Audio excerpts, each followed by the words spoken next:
السلام عليكم ورحمة الله تعالى وبركاته. نتمنى تكونوا بخير وعلى خير ويلقاكم الفيديو ديالي في احسن الاحوال. رمضان كريم. الله يدخلوا علينا وعليكم بالصحة والسلامة والرزق والتيسير وطولة العمر يا ربي. اليوم ان شاء الله في ضمن تحضيرات لرمضان غادي نصايب معكم واحد الشباكيه اللي تتجي فعلا رائعه، يعني روعه، تتجي يا سلام بمقادير كما قلت لكم تتجي زوينه بزاف، معلكه بنينه، فيها واحد اللذه، وغادي نقول لكم فيها. تابعوا معايا الفيديو حتى الاخير باش تشوفوا السر اللذه ديالها.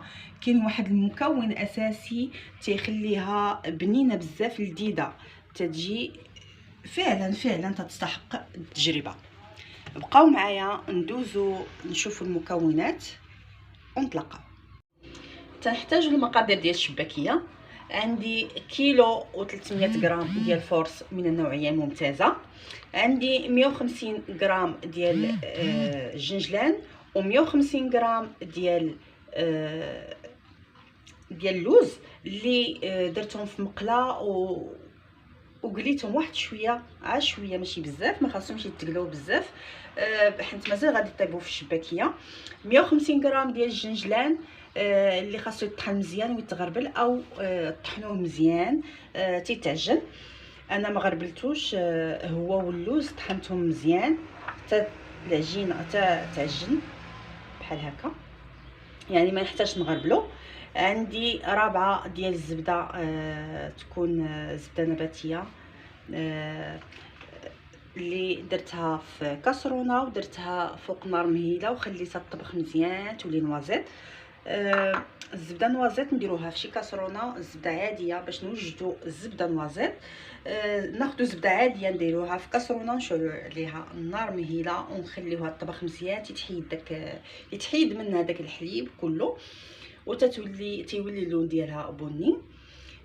عندي جوج حكاك ديال بوليسيما، جوج حكاك صغار. عندي نص كاس ديال زيت العود، عندي جوج معالق كبار ديال الخل، عندي كاس ديال العنبه ديال المزهر اللي درت فيه الزعفران حر شعره، عندي جوج معالق كبار ديال النافع اللي مطحون مزيان ومغربل، عندي واحد الكوزه اللي حكيتها وغربلتها، عندي مسكه حره، شويه ديال المسكه حره اللي طحنتها مع سنيده، عندي قبيصه ديال الملحه، عندي ملح او صفر بيضه وحده، ما درتوش كامل باش ملي نكون نقلي ما نتعذبش، يعني الزيت يولي فيه الرغوه بزاف. عندي واحد الكيس ديال الخميره كيماويه، عندي واحد قياس حمصه ديال خميره معجونه، يعني اختياريه، اللي يديه ثقيله في التشباك ما يحتاجهاش بلا ما يديرها، يكتفي بخميره كيماويه. ونعطيكم السر ديال الشباكيه باش تجي زوينه بزاف. السر هو تندير راس معلقه ديال المروزيه ديال اللحم، تتجي بها تتكون واحد البنه زوينه بزاف، فعلا تتكون بنينه بزاف. واللي ما عندوش المروزيه ديال اللحم، كاين قرفه بطحونه يزيد عليها الهيل ويزيد عليها شويه الكوزه وبسيبيسه، يعني هاد الخلطه راه تضيف واحد اللذه في الشباكيه. وعندي معلقه كبيره ديال القرفه. نبداو على بركه الله. بسم الله. نبداو بسم الله. خديت الكسريه ودرت فيها، غربلت فيها الدقيق. عندي كيلو و300 غرام. غادي نضيف ليه النواشف، الجنجلان 150 غرام ديال الجنجلان، اللوز اللي طحنته مزيان بحال بخانيني، يعني ولا عجينه.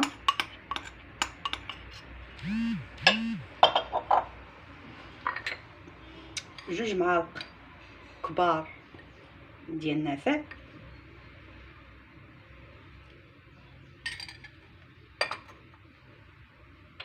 ندير قبيصه ديال الملحه،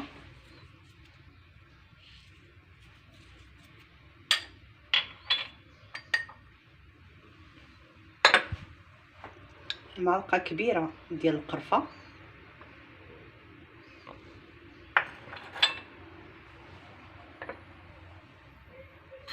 كوزه حكيتها وغربلتها،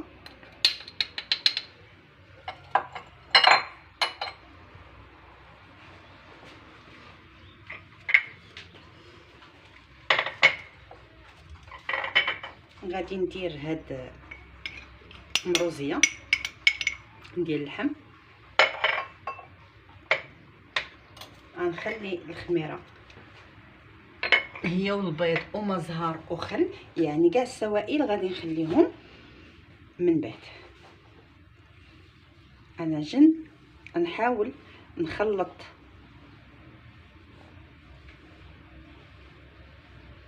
دقيق بالنواشف، اللوز والجنجلان بحال هكا، نحاول نخلطهم مزيان.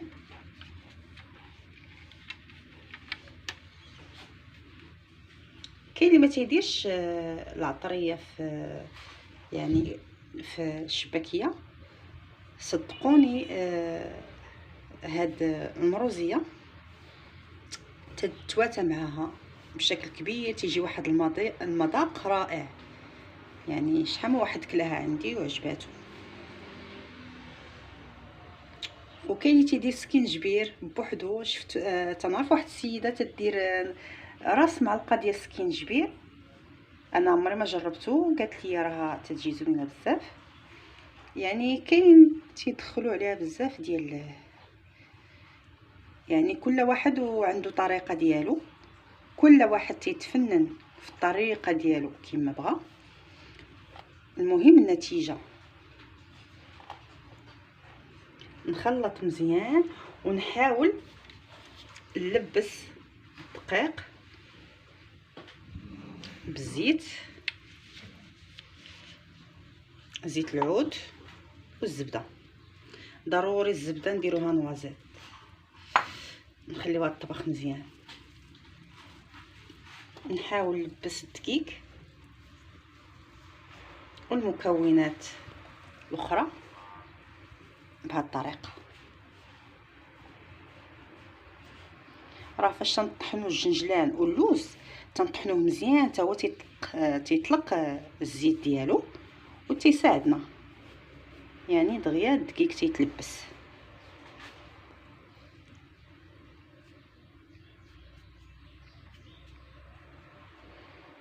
نضيف باقي الزبده، عندي ربعه ديال الزبده اللي درت، ضفتها كلها ونلبس مزيان الدقيق.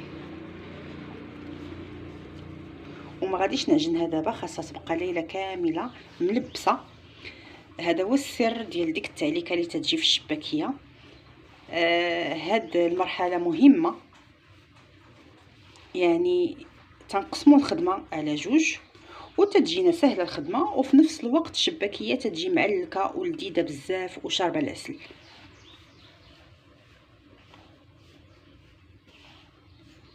نحاول بهذه الطريقه نلبس مزيان ونخلي حتى بلاصه في الدقيق ناشفه.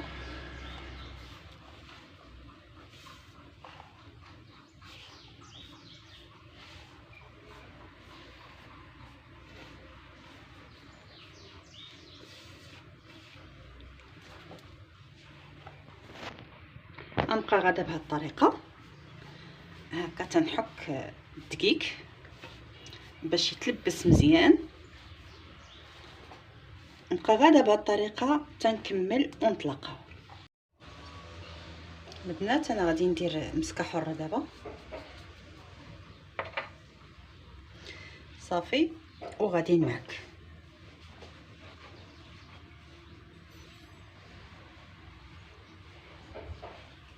بهذه الطريقه باش تجي شباكيه معلكه تجي رائعه. صافي باش ما نطولش عليكم الفيديو، غادي نبقى غادا بهذه الطريقه. صافي ونغطيها بالسلوفان او بلاستيك غذائي ونخليها ليله كامله، ومن بعد نتلاقاو باش نكملوا باقي المكونات وكيفاش نشبكوا. طريقه زوينه بزاف ديال التشباك وسهله. صافي تنطلقاو.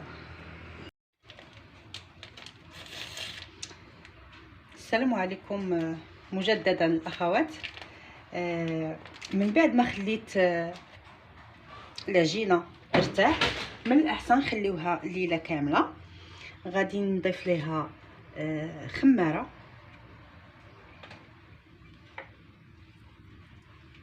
وغادي نضيف ليها شويه الخميره معجونه. بالنسبه لي يدو ثقيله من الاحسن ما يديرهاش باش ما تخمرش ليه بزاف. غناخد كاسرونه، ها هي، غادي ندير فيها الحليب بوليسيما،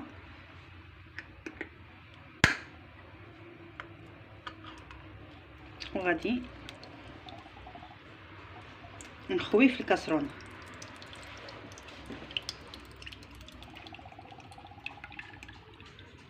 عندي 2 حكاك ديال بوليسيما، غادي نديرهم بجوج. غنحل الثاني،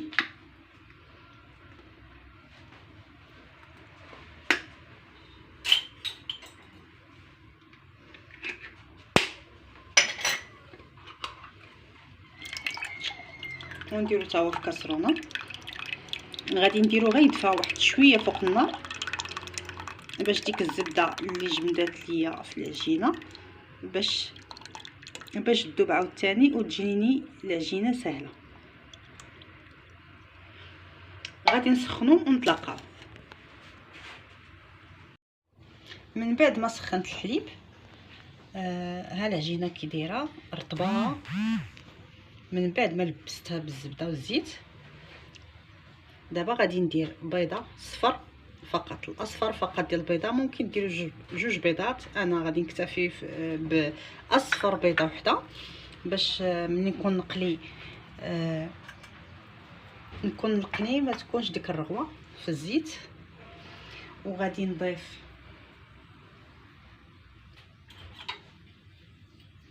خل 2 معالق كبار، وغادي نضيف كاس ديال المزهر اللي فيه خرقوم الزعفران حر، تيطلق واحد اللون زوين. الزعفران حر. صافي غادي نخلط. من الاحسن الشباكيه ما تعجنوهاش في العجانه، حيت الشباكيه خاصها تكون العجينه ديالها قاصحه والعجانه غادي تخسر. حيت اي خاصنا العجانه نديرو فيها اي حاجه تتكون مطلوقه ماشي قاصحه. من الاحسن الشباكيه نعجنوها بيدينا. صافي غادي نبقى نخلط شويه بشويه وفي نفس الوقت الحليب نبقى نخوي بشويه بشويه.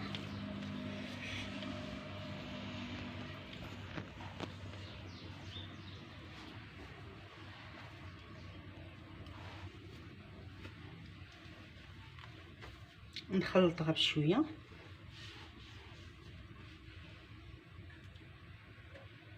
غادي نزيد شويه ديال الحليب. انا تنجمع العجينه في نفس الوقت تنزيد الحليب. الا ما بقاش حليب ممكن تزيدوا مزهر. كاين اللي تيعجنها بمزهر. ما بغيتوش ديروا حليب بوليسيما ممكن ديروا كاس ديال الماء، ولكن الحليب تتجي به رائع. تجي الشباكيه بالحليب زوينه بزاف.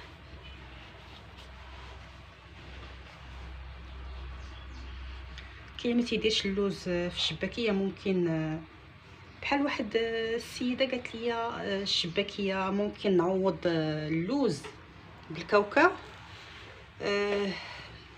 نقول لها لا، تقدر تكتفي غير بالجنجلان بوحدو، ما ديرش كاوكاو نهائيا، حتى بالجنجلان بوحدو تتجي زوينه، تتجي رائعه.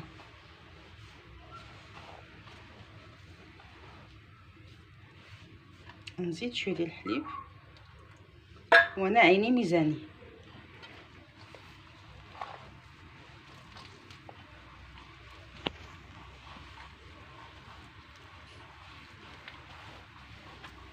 هاد الشباكيه صدقوني تتجي رائعه. انا اول مره ذقتها عند الاخت ديالي، مقيمه حاليا في النرويج، ناديه. هي اللي تديرها بهذه الطريقه. عجبتني بزاف ملي دقتها، زوينه بزاف. وخديت لا غوسيت ديالها وبقات عندي من ديك الساعه معتمده، هي اللي تنديرها، هي اللي تنخدم بها. بزاف الناس ذاقوها عندي وعجباتهم، جاوني لا كوموند فيها. ما انا ما تنخدمش لا كوموند، ما تنشدش لي كوموند، ما عنديش الوقت مع الخدمه والدار. تتجي زوينه بزاف. انا مسمياها شباكيه ديال ناديه.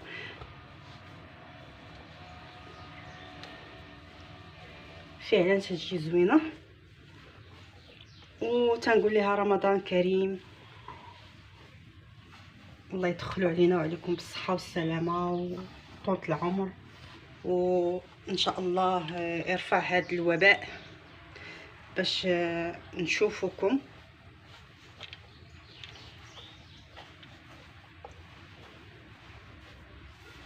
صافي غادي نبقى ندلك.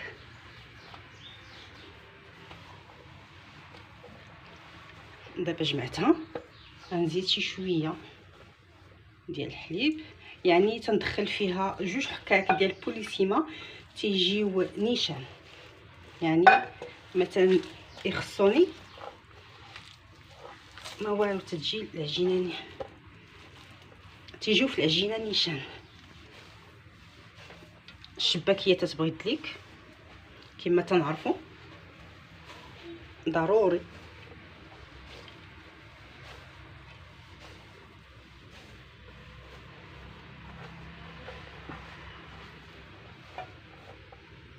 غنزيد هاد الحليب اللي بقى ليا، درت 2 حكاك نيشان.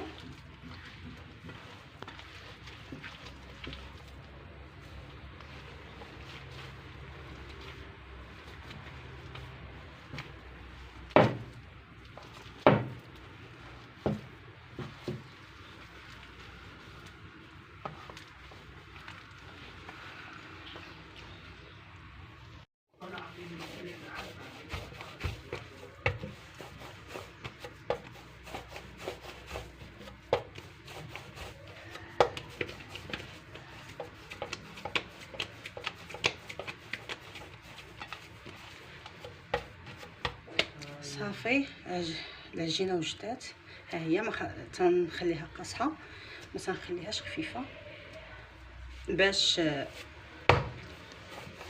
الشباكيه ديما ما خاصناش نخليوها خفيفه، خاصها تكون قاصحه شويه. صافي غادي نقسمها، خاصها تدلك مزيان، خاصكم تدلكوها مزيان. غنقطع هادي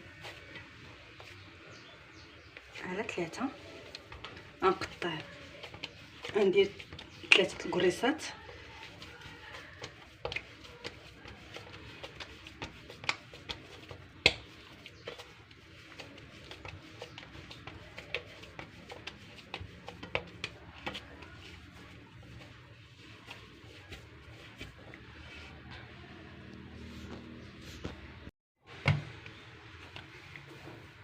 ناخد كرسه وندلكها،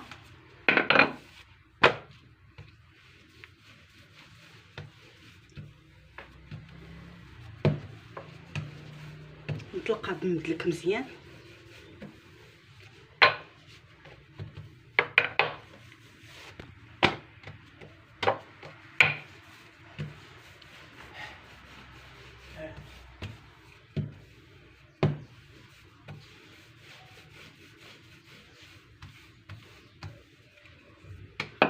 انا ما تنديرش الدقيق حيت العجينه ما تنخليهاش مرخوفه.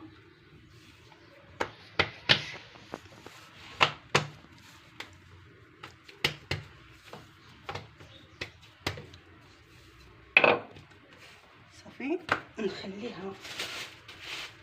نخليها جانبا وندير الثانيه.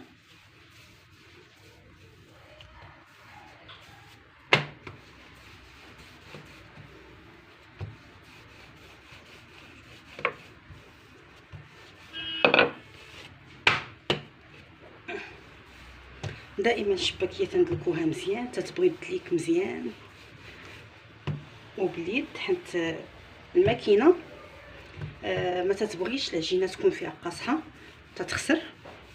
من الاحسن تستعملوا يدينا.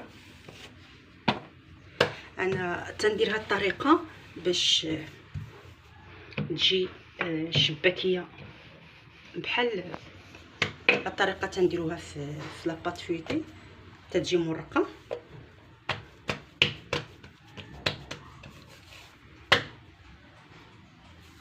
وغادي ندير بحال هكا صافي ونكمل. الا درتو الشباكيه كثرتو العجينه ديال الشباكيه وبغيتو تحتفظوا بها في المجمد، ممكن تخليوها بحال هكا عجينه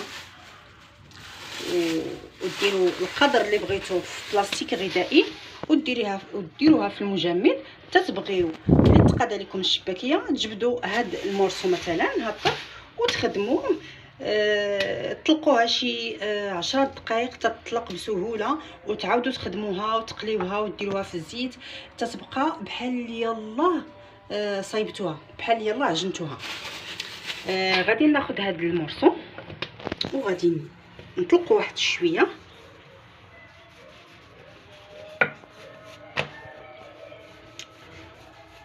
انا درتها قاصحه حيت ملي غادي نديرها في بلاستيكه راه غادي تطلق، مازال غادي ترخف اكثر.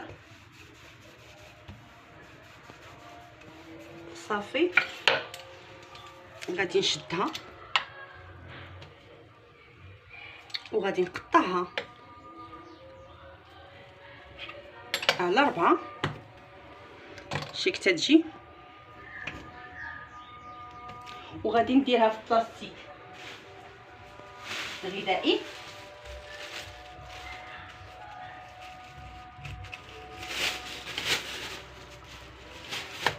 بهذه الطريقه، ونبقى نكمل بهذه الطريقه حتى نكمل الكريصات ديالي كاملين ونطلع.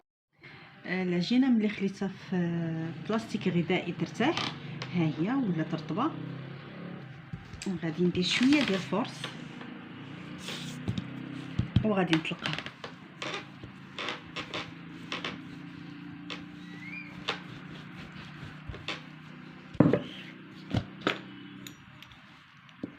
نقطعها على جوج ونطلقها مزيان.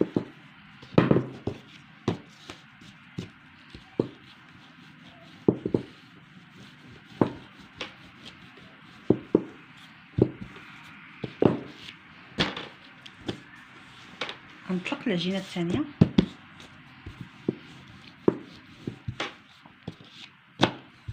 دابا طلقات ولات رطبه ومرخوفه. دابا غادي نديرها في ماكينه ديال الحلوى.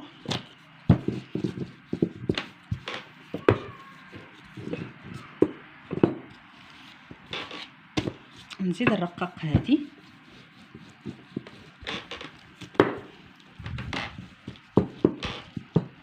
غنديرها دابا في العجانه. غادي ندير رقم 4 وعاد نعاودها في الرقم 2.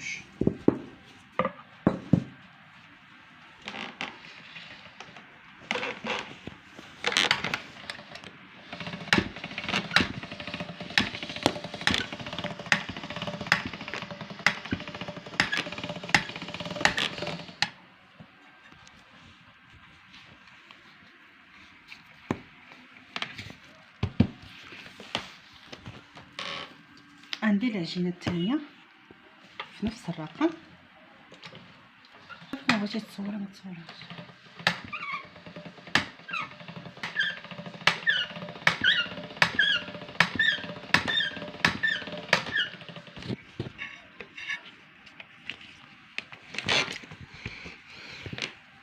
دابا غادي ندير الرقم 2 وبغيت نرققها، غنقطعها على 2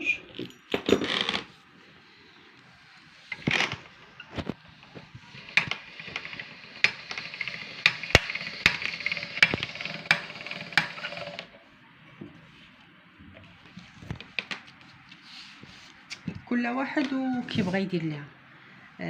كاين اللي تيبغيها تكون غليظه شويه يدير النمره 3. انا تتعجبني تكون رقيقه.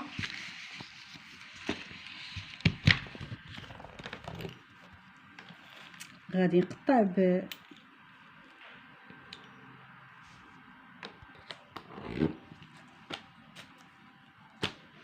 ناخذ جراره.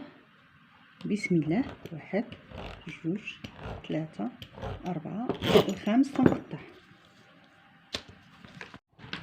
1 2 3 4 5 تنقطع.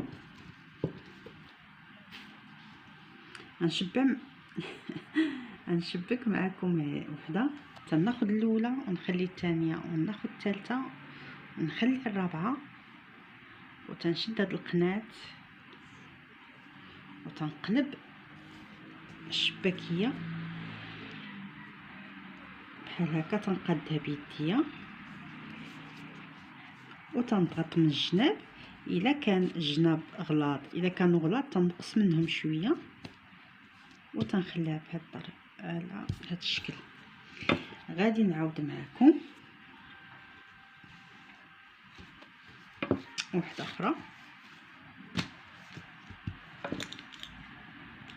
1 2 3 4 5 تنقطع. 1 2 3 4 5 تنقطع.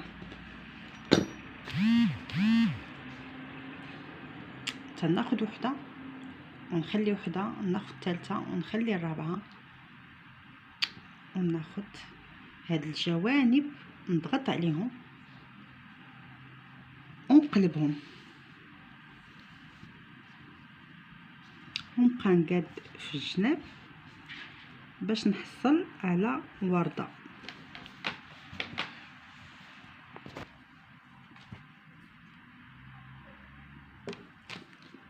ناخذ وحده ونخلي الثانيه، نهز الثالثه ونخلي الرابعه، وهاد الجوانب تنضغط عليهم وتنقلب الشباكيه بهذه الطريقه. راه ساهل، راه سهله صافي. ونضغط على الجوانب. الا كان الجناب غلاظ نقص منهم، حيت ملي تطيب الشباكيه هي رقيقه تيبقاو هاد الجوانب خضرين. تنحصلوا على بريضه. نعاود معكم وحده اخرى. تناخذ الاولى ونخلي الثانيه وناخذ الثالثه ونخلي الرابعه، وهاد الجوانب تنضغط عليهم مزيان باش ما يتحلوش. ملي نكون نقلي ما يتحلوش ليا. ونبقى نقاد في الجناب الجوانب بحال هكا ونضغط من الجوانب. الا كان غليظ هنا في الجناب نقص منهم. تتحطوها فوق الطبله باش تجيكم ساهله في التشباك ملي تكونوا تقادوها. نعاود معكم هذه. ناخذ الاولى ونخلي الثانيه وناخذ الثالثه ونخلي الرابعه، وهاد الجوانب نضغطوا عليهم مزيان ونقلب الشباكيه ونقاد الجوانب بهذه الطريقه ونجمعهم ونضغط. راه ساهله. نتمنى نكون قدرت نوضح لكم كيفاش داير التشباك. نتمنى تكونوا استفدتوا شويه. راه ساهل وتيجي على هذا الشكل. بقات هذه غادي نعاودها معكم حتى هي. ناخذ وحده ونخلي الثانيه وناخذ الثالثه ونخلي الرابعه، وهاد الجوانب هادو تنضغط عليهم مزيان ونقلب الشباكيه ونحطها فوق الطبله ونقاد الجوانب بحال هكا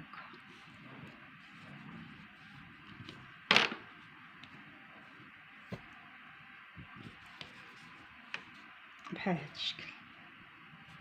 غادي ناخذ الصفيحه او الطاوه، ها هي، وغادي نوضع الشباكيه اللي درت ونحطها بهذه الطريقه. راه ساهله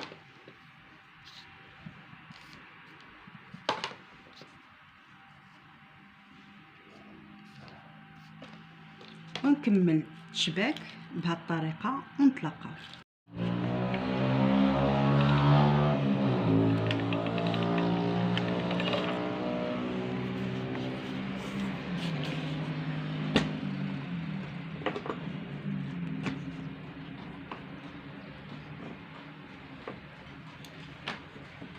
غادي ندير دابا الجراره،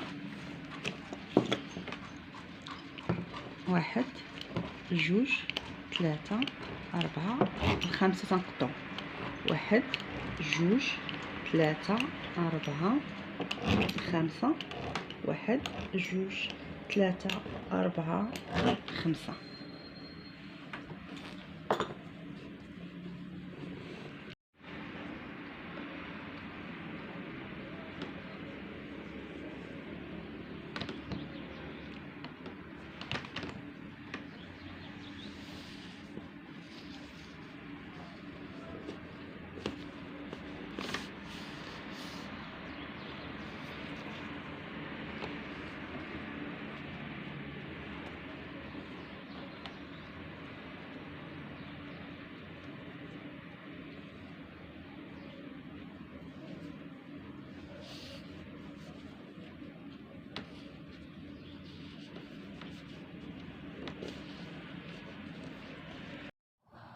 من بعد ما كملت الشباك خديت المقله ودرت فيها الزيت وخليتها تسخن، والعسل اللي سبق لي وحضرت معكم هو هذا. غادي نضيف ليه الزمزمي، عسل الزمزمي هذا، غنضيفو العسل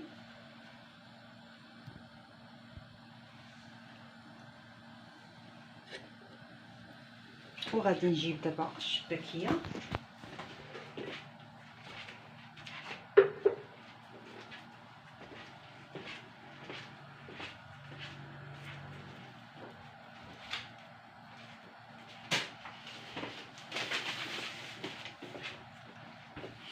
هذه هي الشباكيه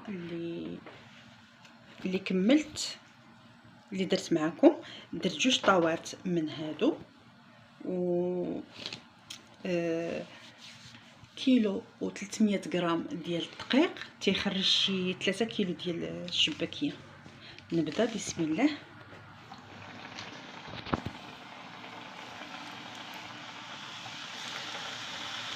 غادي ندير نقص على البوطه باش طيب على خاطرها.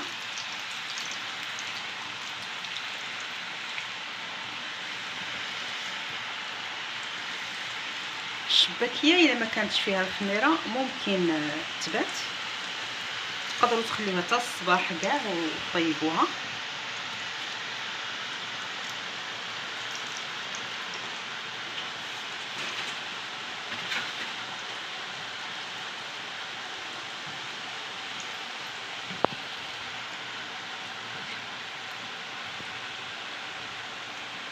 خليت حتى سخن الزيت مزيان عاد نقصت من البوطه باش طيب على خاطرها.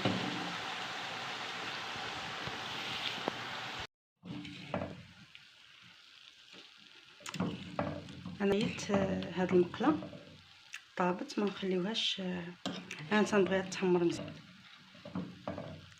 ما خاصهاش تبقى خضره. واللي حيدناها من الزيت في البلاصه نغطسوها في العسل.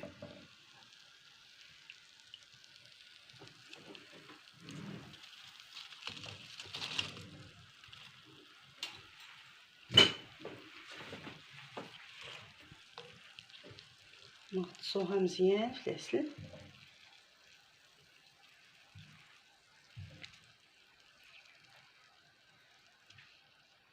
ها بشويه باش ما تهرش.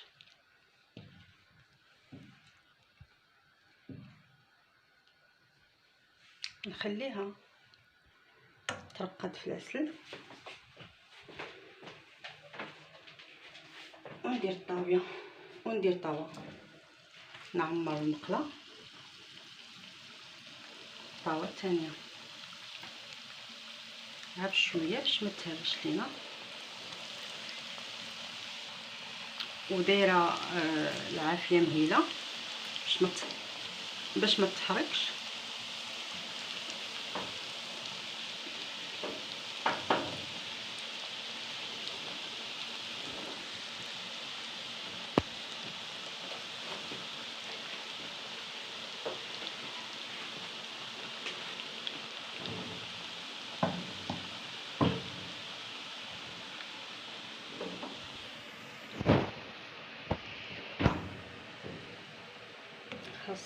خاصنا الشباكيه نغطسوها مزيان في العسل. خاصها تشرب العسل باش تجي زوينه. الشباكيه الا عجناها بلا خميره، ما درناش فيها خميره كيماويه او حتى خميره المعجونه، ما تتشربش العسل. يعني اللي باغي يدير ريجيم وما باغيش الشباكيه تكون عامره بالعسل من الداخل، من الاحسن ما يديرش خمارات بجوج، لا خماره كيماويه ولا الخماره العاديه المعجونه.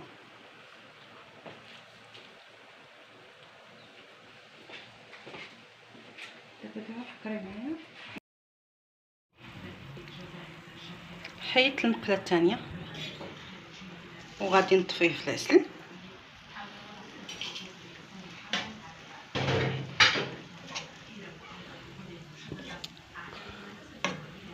غادي ندير العسل من الفوق الشباكيه. انا قليت المقله الاولى والثانيه.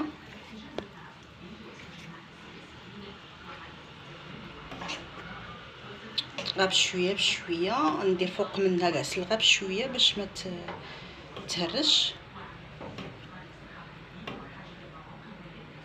صافي غنخليها تتعسل وغادي ندير الشباكيه تقلى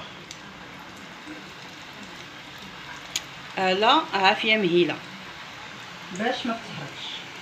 اذا كانت الزيت سخونه بزاف راها تتحرق وتتحمر من الفوق ومن الداخل تتبقى خضره. من الاحسن ما نخليوش الزيت تيسخن بزاف.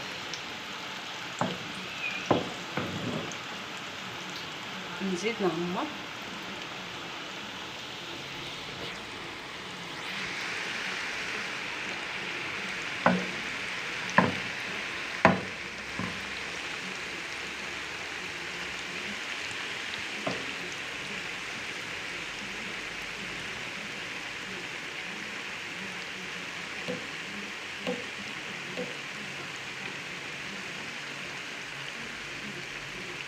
غادي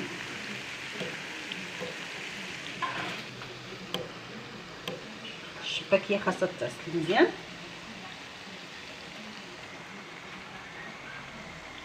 نخليوها في العسل حتى طيب لينا هادي في المقله.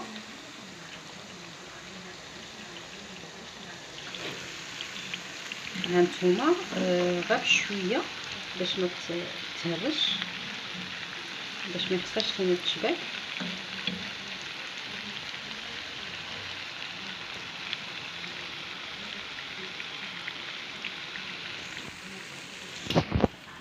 من بعد غادي نشدو بحال هكا شباكيه وغادي نديرها في الشبكه،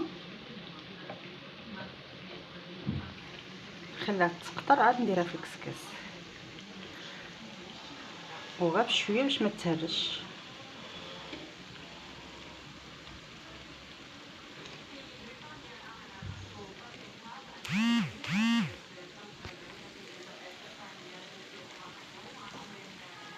هاد القليه تيبغي الخاطر.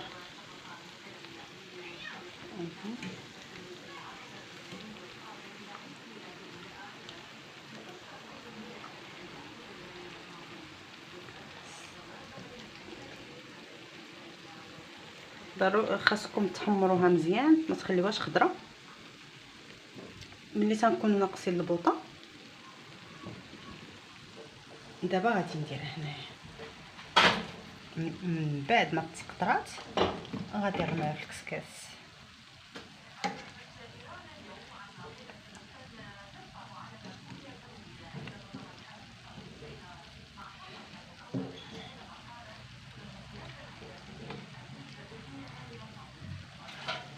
صافي غادي ناخذ الجنجلان وغادي نديرو من الفوق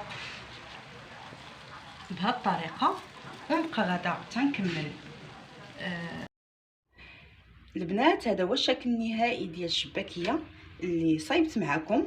تتجي على هذا الشكل، تتجي محمره رطبه بزاف، بنينه، فعلا تتجي زوينه بزاف. واخا نشكرها ان شاء الله ملي تجربوها وتصدق معاكم وتجي وتاكلوها راه غادي تعرفوا علاش تنشكر فيها ونعاود. فعلا تستحق تجربه زوينه بزاف. نتمنى الفيديو ديال اليوم ينال اعجابكم وتحضروها في البيوت ديالكم في هذا الشهر الكريم. ما تنساوش كالعاده تبارطاجيوها بالاهل والاحباب باش تعم الفائده. الى فيديو قادم بحول الله.